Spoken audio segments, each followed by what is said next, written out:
Hey, what's up guys, aarava here, and welcome back to the episode of my F1 2019 career mode, episode number 14 today for the Belgian Grand Prix at Spa. If you guys did miss the previous one, episode number 13, the Hungarian Grand Prix, then be sure to go check that one out before you see this one. We had a day break yesterday from career mode since we've been posting daily ever since episode number 1, so that's why there was a little mini break here, but we're here back for the Belgian Grand Prix after viewing some crazy driver transfers. But coming to the Belgian Grand Prix circuit then the weekend, we have a part failure unfortunately, so the front downforce upgrade that we thought we were going to get has failed, so we're going to have to wait one more race for that. That does mean, though, at Italy, we will have 2 upgrades in terms of drag and front downforce, so Italy should be pretty stacked in terms of a performance gain on the rest of the midfield. Obviously, we're still fighting the likes of Racing Point and Renault in the R&D progress chart. You know, we've fallen a little bit behind. You know, they continued on the pace after initially it looked like we were going to catch them pretty much by Silverstone, I guess, but now we kind of plateaued a little bit there, so we have to work a bit more harder to actually secure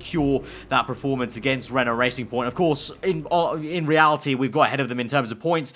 Consistency's been there between myself and Raikkonen, especially, who's really picked up the pace ever since he ignited his season, you know, after a few slow starts in the first few rounds here. But we move on into practice, and just like was the case at the Hungarian Grand Prix, we hit a few hiccups early on when we hit the track on Friday. Someone's noticed a leak in one of the coolant lines, so we're patching that up as we speak. Hold tight for now until we've checked everything over. So some sort of cooling issue on the car. Don't know what on earth has caused it, but it's going to take us 6 minutes or 7 minutes to repair, so quite a long, actually, delay. Longest one I've seen so far in the game in terms of these natural, random occurring failures at the start of sessions. But we move into practice, and practice was an odd one. Now, in reality, in real life, in this F1 season, after the Hungarian Grand Prix, there is a summer break in the season where the teams lock down for 4 weeks about, and then they come back to Spa after the summer break and continue on the rest of the season. Now, quite nicely, quite good timing. I didn't actually plan this timing, but the last episode I recorded was a week ago, which was the Hungarian Grand Prix. If you saw it on the community post, I mentioned it in a video yesterday.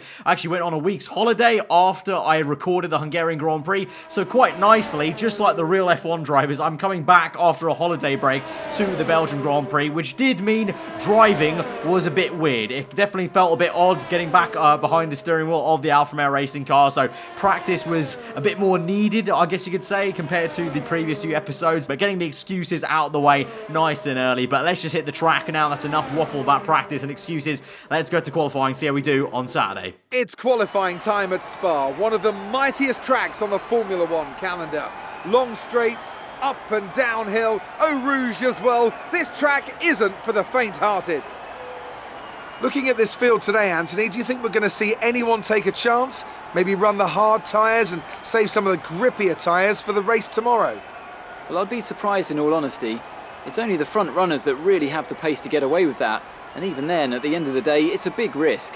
Track position is the most important thing, and it's rarely worth sacrificing for a slightly more optimal strategy in the race, so I doubt we're going to see anyone trying it. I have been wrong before though. We certainly do see some risky decisions every now and then, and it's a gamble that's sometimes worth taking. But if it were me in the car, I would want to be on the fastest tyre for my qualifying lap, without a doubt. So we're going to move straight into our first line lap in Q1 then. At the moment, nice and sunny, but it will get overcast a little bit later in, and a bit threatening of rain as well, maybe this weekend, so we'll have to watch out for that as well, not get caught out. But hopefully in this first session we can get through on one set of the soft tyres and save ourselves for Q2 potentially, where I think there might be an issue of us getting into Q3, because like I said, obviously, not having driven this game for about a week, it does affect you. You know, it's a bit of an odd thing to say, but just like if you drive a real car, if you don't drive for a while, it does kind of feel odd. It is like driving a bike once you start driving again, but it still feels odd, especially with a video game. But that's why I think we're going to need 2 tyres for Q2 potentially, but we get through into Q2 with one set in Q1. But you can see we have some decent time to find to Raikkonen there, so we need to try and speed things up in Q2 and hopefully find that extra few tenths, or multiple tenths really, as we now got up the crest very aggressively over the curb as they do in real life, down the Kemmel straight, then DRS open the car, going well in the straight line. In the corners, not so much. I have done a bit of a compromise setup, you know, I want some downforce there, but also trying to use the straight line speed. But through Pouon, compared to last year's game, definitely felt a little bit less comfortable. You know, I wanted to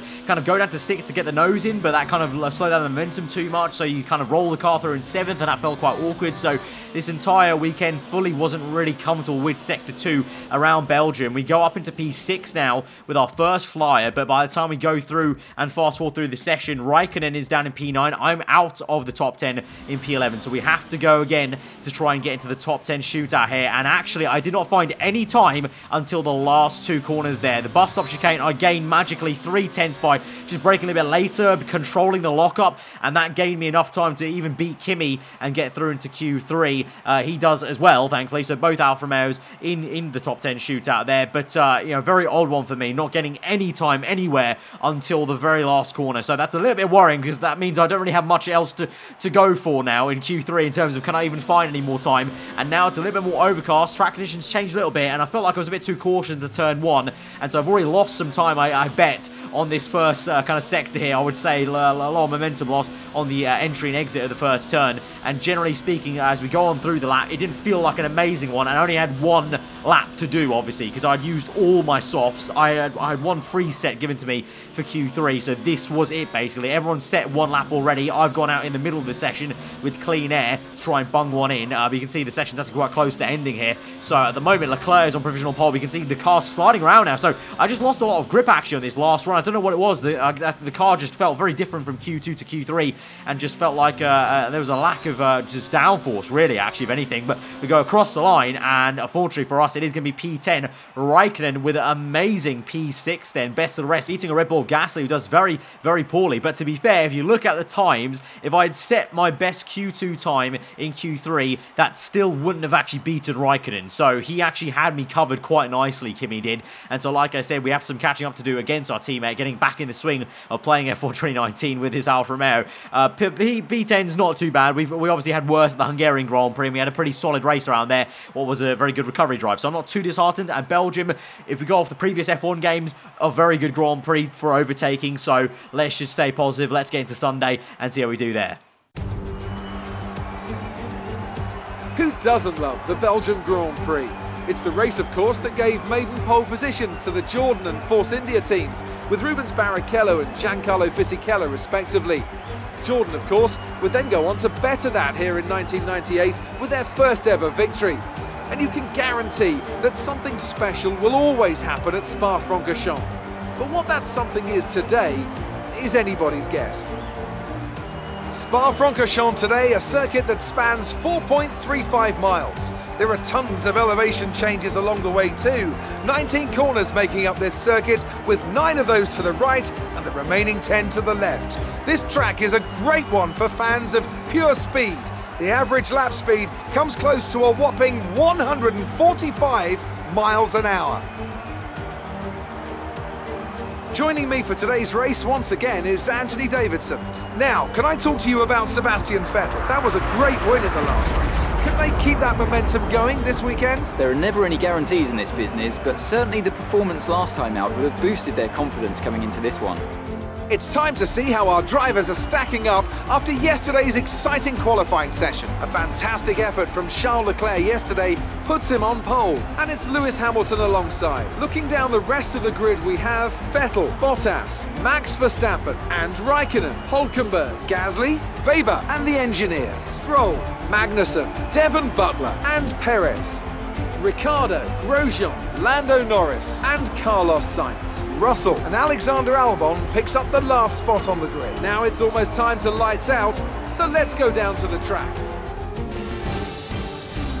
Right, so here we are on a very overcast grid for the Belgian Grand Prix. Strategy for us today, if we're going to be on dry tyres the entire race, will be a 2-stop from the soft tyres to 2 sets of mediums. But you can see on the indicator, there is some rain forecast for the end of this race. So much like we've had a few races like this, there might be a bit of an interesting period where we could maybe gain some positions, you know, being a little bit better against the AI on traction in the wet. So we'll see how that runs. It's very overcast right now, so the rain actually might come a lot earlier than that indicator might suggest. You know, that says we might get 2 dry pit stops. I reckon maybe only 1 dry pit stop, and then we go to inters maybe if we stretch that out. So we might actually look to stretch the first stint and second stint just a little bit to give us that leeway of definitely going straight onto inters then. As per usual though, we keep our wits about us, and on track we need to make a decision. We will do if it's going to benefit, especially at the end of the race with the rain. But here we go then to 5 red lights to the Belgian Grand Prix here at Spa. From P10 on the grid, 5 red lights are out, and we're underway. It's a good start there for Lucas Weber, our F2 rival in the Williams car. Hulkenberg goes for a dive down the inside of Verstappen, and Stroll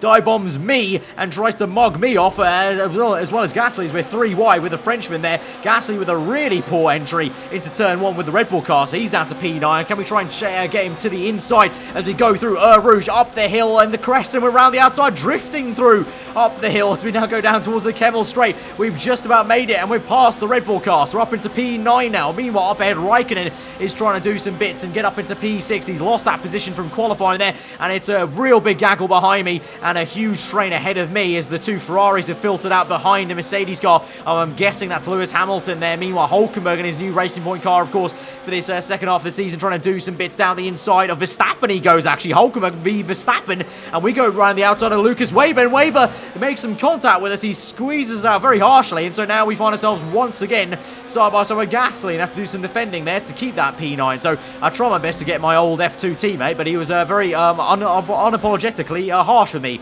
on the outside there, as he would be. But now we move on to lap number 2, and the grip levels are already decreasing, because if you can look close enough at the halo, the rain is already coming down. So the weather indicator was probably the most wrong it's ever been on the F1 game so far. It said the rain was going to come at the end, not at the start. So here we go. Gasly's overtaken us because well, Alfa Romeo just doesn't have the downforce anyway compared to the Red Bull car. Let's admit it, you know, in normal conditions, let alone when it's a little bit greasy, a little bit slippery. And for sure, I was not feeling great out there. At the time, I didn't really know. I didn't really clock the rain was coming down fully until these spits of rain actually visually could be seen on the screen. But for the second half of that first lap and the first part of the second lap, I just thought something was wrong with my wheel, because the force feedback was very, very light and very, very funny. And in fact, it was just the fact that the car didn't have any actual grip on the tarmac because it was so greasy from this rain coming down. And now Lance Stroll has overtaken us there, so we're down to P11. So right now, not feeling too great, and it's almost like a bit of an essence of the Canadian Grand Prix, I can't lie, at this stage. But let's see, we try and get a tighter line to try and get Lance Stroll back. Doesn't work out, and now Sergio Perez in his new Renault is going to be closing up on us as well for trying to get this P11 position. And as the rain keeps on coming down, I'm just thinking, are we going to go to Inters pretty soon? Because right now this car does not feel in the slightest any bit good, and I can't actually see myself getting any pace back. Stroll's going to try and overtake Gasly.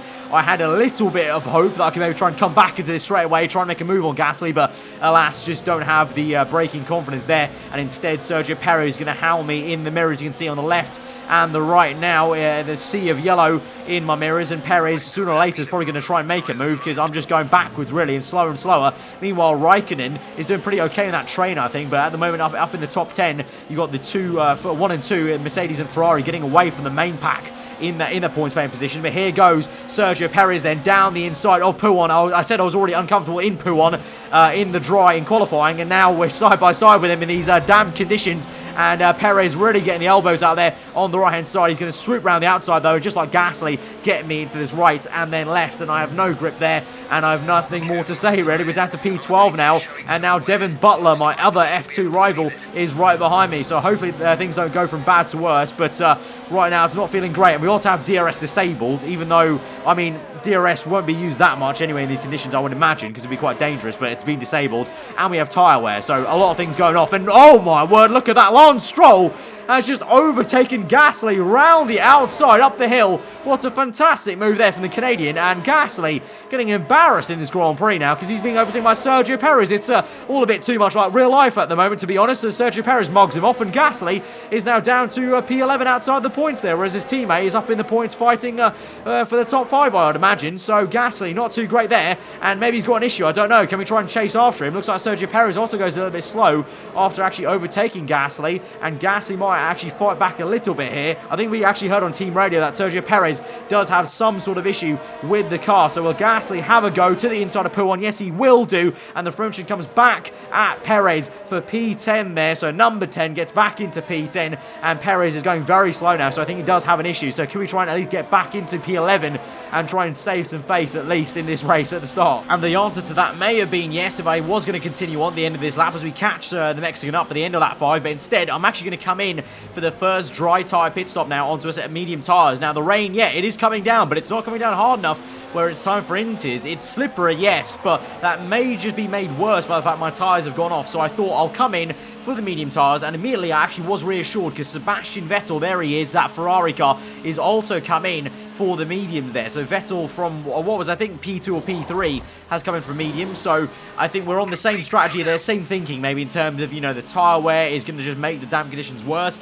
And so we're going to come out on mediums, and this is when I'm going to hope and pray the rain now doesn't start to come down even harder and just stays as it is, because then I will probably get a good undercut and advantage here, because if the others continue on, conditions just will get worse basically as their tyres go off. They're just going to have even less grip, let alone, you know, in the dry compared to right now in these tricky conditions, slippery conditions. So we move on now to the end of lap 6, onto lap 7 then. Still last place, but here we go now. Finally some people making some pit stop potentially. Raikkonen in the pit box. I think that is Lucas Weber as well. As we go down into turn 1, Weber is there ahead of us in P18. We overtake Grosjean, and Weber has just come out there. So we actually had lost sight of Weber completely before the pit stop there. So I think that's very positive. That's shown us we have actually gained a decent amount of time there on everyone basically who was around us before we made the pit stop, because I basically couldn't even see Weber beforehand. And so now we catch up to a massive train of Albon, Russell's in, got Perez in that train as well. So I've done a full flip here. I've fully caught up Perez already, and we've made an entire pit stop already on him. So that just shows how slow he was going.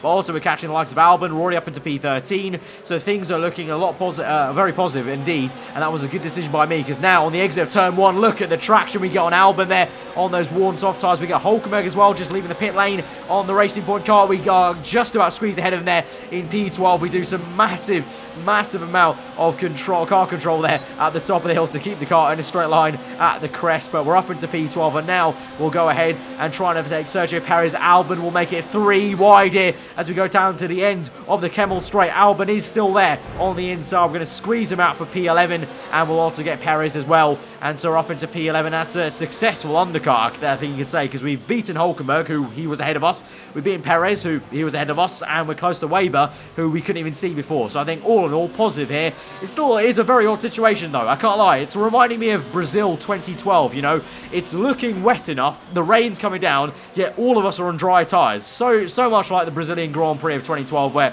everyone was still going out on dry tyres. So a bit of an odd one, but we move, we continue on, and we're now up into P8 after some more people made some pit stops. So this has been a fantastic undercut and good early pit stop for us. And up ahead of us, things are looking even tastier, because that's Sebastian Vettel leading a train and going very slowly. So once again, the Ferrari's not performing too well in damp and tricky conditions. He's got Raikkonen on his tail, then you've got Bottas and Weber in the Williams car. Ahead of them is Verstappen, Leclerc and Hamilton in the top 3, but Vettel's some way off the top 3 then, and you can see he is the one causing this train. He's just that slow right now, so I don't know what's going on. It seems like both Ferraris just can't operate well in when it's kind of half damp and all wet. You know, one of them does well and the other one just doesn't, and so we're going to close up to them eventually on the end of lap 10. Still same amount of rain, still going on these dry tyres, so it really is a very odd one to commentate on and to drive through, really. But we continue on, and so Weber has got DRS open on Bottas here, so the Williams car is looking to keep with the Mercedes car. So this is a very odd situation here. So even the Mercedes car has not got too much pace here, being stuck behind Raikkonen. As we go through on the exit of turn 1, they're getting a great exit on Weber. Here we go. Oh, he nearly squeezed us toward the wall there.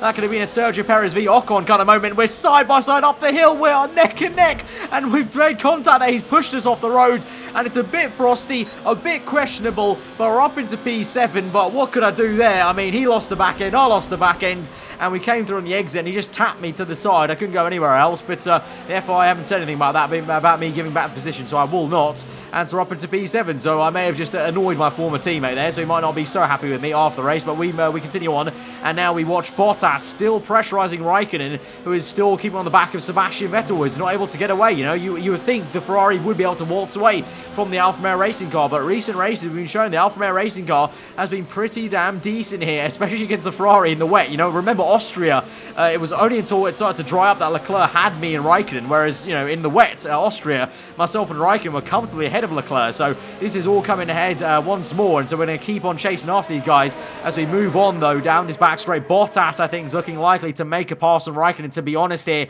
and so will that silver arrow get a move on? Here he goes down the inside just before Blanchimont. He'll make the move, he'll finish it in Blanchimont, and Raikkonen tries his best to hang it to the outside. To be fair to him, he basically has done, and he's still there on the inside of the bus stop chicane. So Raikkonen with a brilliant bit of defensive driving there, and so he's still on the outside, going the long way around. We've now got some traction. We're getting held up by Bottas. It's going to be 3 wide now. It's an Alfa Romeo sandwich there with Bottas in the middle. Into turn 1, though, braking early, trying to get a tighter line on the entry to turn 1. The great exit, and Raikkonen still fighting Bottas on the rear, but we're going to get boxed in here. Probably the wrong decision to go on the left-hand side there, so literally I've got nowhere to go apart from sitting here and watching this fight in front of me. And again, Raikkonen tries his best to send his nose in there. It doesn't work out, and he loses the back end, and instead now he's going to hold me up, and Bottas gets a great exit and is able to try and chase after Sebastian Vettel. So to say Bottas was quite some way behind Vettel there, fighting Raikkonen, somehow he's now found the speed down the Kemmel straight to actually go and overtake Vettel. So that shows how slow the German was going, and so maybe that's more so, maybe Vettel's specific car has some sort of issue in a straight line, maybe, because that was really quite a quick effort for Bottas to go around the outside now as we go down the crest, the long right-hander, and get the German for what will be P4 in this race. But now, the question is, can myself and Raikkonen now finally get Vettel? You know, it's taken a few laps, and Raikkonen still hasn't got past Vettel, so I think I need to be the one that forces the issue, get past Raikkonen, then get past Vettel, and maybe that might encourage Kimi to do it. But we're going to try and get past Kimi right now onto lap 14, but look at that, he goes so defensive to the inside, then dive bombs Vettel, who goes so slow. It's all kicking off here, but now we switch it to the right-hand side, we get the traction down, get the power down, overtake Raikkonen, go to the left-hand side, and cut across him, and overtake Vettel just as we go into Rouge there, and we're up into P5, and Vettel now is going to be at the mercy of Raikkonen as we went up the hill. He was very slow as we cut him off there, and here we go, focusing on Raikkonen now. DRS open, so DRS still activated and, you know, working at this stage, even though we still have this rain falling down for 14 laps now. It's still activated, and Raikkonen gets that, and Vettel is down the order there. So more struggles for Sebastian Vettel.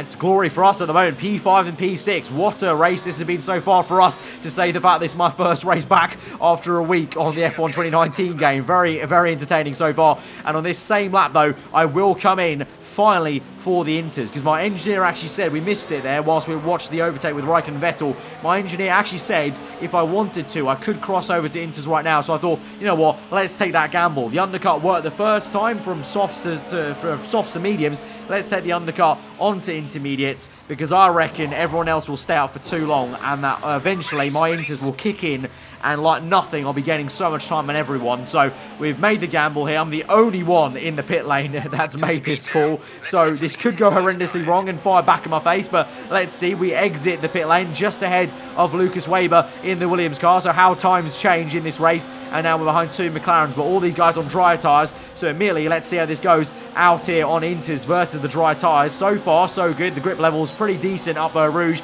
and now down the Kemmel straight, the McLarens will fight. That's Carlos Sainz, I think, making a move on Lando Norris. And now can we try and slip in and also get our fellow Brit round the outside? We go. He's on the medium tyres, so this will be the real test. We're side by side. He's still got some good grip, actually, to be fair, so we might be right on the cusp of Inters, but the dries are still working okay. But on the exit, we do eventually get that up into P14. I think that next right-hander was the answer there. You know, he was able to fight me a little bit, but now, as we move on to the end of lap 15, Sainz going so slow now, because otherwise he's going to go straight off the track, basically, and we go around the outside of him just before Blanchimont there. Little bit of a wobble from us, but he has to lift off massively, and we're going to catch up to Magnussen on the very next lap, lap 16, and we've got some other people in the pit lane finally for Inters. Behind me is Sebastian Vettel on Inters, so we've already jumped Sebastian Vettel then, again, basically, and Magnussen being very slow. He's continuing on medium tyres, defending for his life here in the Haas car. We go down the inside, make some contact, as we have to try and push past him, because he's so stubborn to stay ahead of me on the dry tyres. Like, just give it a rest, man. It's time for Inters now, as we move on to lap 17, and the same thing with his teammate Grosjean. DRS now disabled, so that's the official point where it's definitely time for Inters now, and we're going to have a bit of deja vu as we go around the outside again of a car through Blanchimont. Here we go, and Grosjean lifts off massively there. To be fair to us, though, to be fair to him, we have to lift off as well, and we have a massive amount of chopping at the steering wheel to keep this car in a straight line. We're up into P7 now, and so where will Raikkonen be? He's in the pit lane now, Bottas in as well, so can we get the jump on Valtteri Bottas? If we do, this could be a massive P4 position for us here. Here we go, Gasly in, Bottas in, Raikkonen as well, and so we're up into P4. Verstappen is still in P3 with, I believe, Leclerc in P2 and Hamilton P1, but here we go, we're through, we're up into P4 of the Belgian Grand Prix, and we should be able to hopefully see this through. There is a bit of a gap there to Bottas, so hopefully there's only a finite amount of laps left, so we can hopefully pull this through and have an amazing P4 here. As Vettel now makes a move all around the outside of the Haas, who's still on dry tyres. Like, Haas, who's doing your strategy? Go on to the Inters already. But Vettel with a fantastic move around the outside of the hill. I'm not complaining because it's great action, but it just doesn't make any sense. And Raikkonen now has been caught out, unfortunately, there, so he's down in the lower P10 position, I think that is. But here we are now trying to stay ahead of Bottas and maybe see if we can chase after this top three pack of Verstappen, Leclerc, and it is indeed Hamilton that leads the way for the Belgian Grand Prix. But we move on now to the last lap of the Grand Prix, lap 22, and we are indeed still ahead of Bottas, just about though. He is there in the mirrors, and through every corner he's catching us. We have better traction off the corners, slow corners especially, but every corner where it's kind of like mid-speed, high-speed, Bottas has been catching us, and so this could be a close finish, I think. We've got a decent amount of ERS, though, and fuel to use right at the end here, but it will be Hamilton that wins the Belgian Grand Prix from Leclerc to Verstappen here, and we're just going to go through a few more corners now. Nice and easy through Blanchimont there. A bit of a wobble as we go through the exit, but we've got it. We've got yellow flags, actually, right at the end, so that might be our saviour there. George Russell, I think that is, parked up there in the Williams car, so that is actually a massive saviour, so he can't even actually legally overtake us here through the bus stop chicane, and so here we go, run to the line, and we're going to get P4 at the Belgian Grand Prix on return to F1 2019. I think that's pretty damn good, I would say. So, another fantastic victory for the Silver Arrows. Anthony Davidson, what helped them deliver this result, do you think? It's a heroic effort for any driver to race in conditions like these, and seeing them fight their way to the front was very special indeed. They were able to find all the grip, all the good lines, and have the confidence to get on the power to top it all off. That's what pushed them into first place here today. And I can see the drivers starting to approach the podium for the victory celebrations. A real team victory today. Everybody played their part. Congratulations then to Mercedes, your race winners today.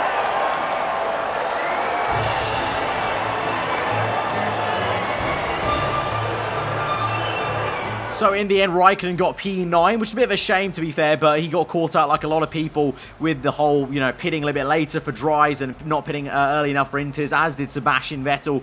And so in the championship things are closing up a little bit with Leclerc and Bottas in that kind of sense, and Hamilton still P4, which is baffling me, but we're still doing a great job ahead of our teammate and the players we're racing against, and we're still on P4 in the constructors by a decent margin, actually, to Renault Racing Point. So to say on paper, we're not quite there in performance, like I said at the very start of the episode, we've been the more consistent team, and in reality, on track, Raikkonen's been doing bits lately. I've been trying to do my best to keep up with him because he's been a real good teammate as of late and been very quick. And so, yeah, we're just working very well as a team. We're exactly where we need to be in terms of the points paying positions here. So we come through then to the end of the episode. We're going to repurchase that failed upgrade on the front downforce, and of course we still have that drag reduction going from the previous purchase we did, and we've got some R&D points left over. So I thought, you know what, let's go for weight reduction and go for an even more kind of quicker car in a straight line for Monza. So that means we have a minor weight reduction, major front downforce, and major drag reduction. So that car should still have some good turn-in, even if I turn down the downforce, and the car should have some good acceleration, be pretty lightweight for that top-end speed as well. And so I think we should, if all those upgrades do come in, that's a big if they do come in, we should have a pretty damn good car, actually. The only thing that might worry me is maybe a grid penalty. We do have some parts that are quite worn, but for now we do have another control electronics there to replace, so it might not be too bad there. But looking forward to Monza. Obviously Alfa Romeo, Italian brand, would be great to be good at Monza, but we'll have to cross that bridge once we get to it. But guys, if you did enjoy this episode, be sure to smash that like button. Let me know your thought in the comments below. If you're new around here, subscribe for weekly full-on content. I've been Aarava. Have a good day. I'll see you guys next time. Goodbye.